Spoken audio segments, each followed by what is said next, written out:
quite heartbreaking. We hope that justice prevails. And speaking of justice, the tragic death of Julia Njoki, a 24-year-old woman who died while in the custody of law enforcement officers, has continued to draw widespread condemnation.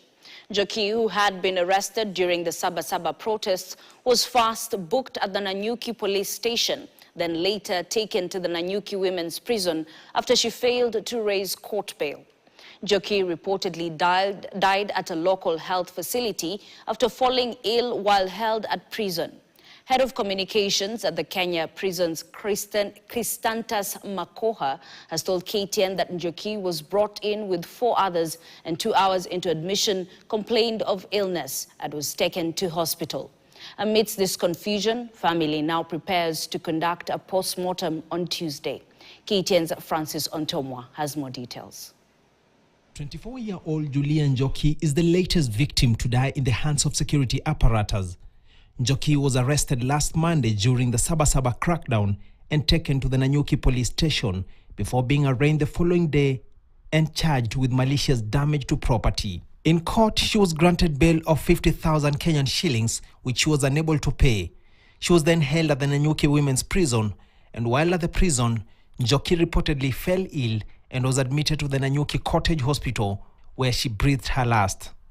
We want to demand that the killer of Njoki is arrested and held to account, and that Njoki gets justice. This follows a similar occurrence when Albert Ojwang died in a similar manner. We want to see IPOA in action. We want to see the constitution being implemented. The family now claims that an initial medical report indicates that she was hit by a blunt object on her head, which could have contributed to her death. It is not clear whether she sustained the injuries while in police custody or at the prison facility. However, the National Police Service, through its spokesperson, has insisted that Njoki died under the care of the prison service and not in police cell, a notion the prison service seems to refute. A conclusive report is expected on Tuesday. We demand that IPOA does immediate investigations because the police officer who, on whose hands she died is known.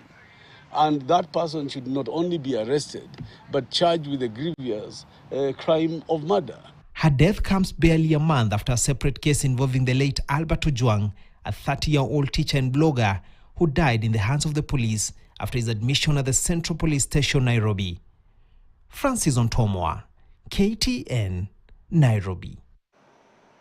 President William Ruto's directive asking the police to shoot in the leg lawbreakers has been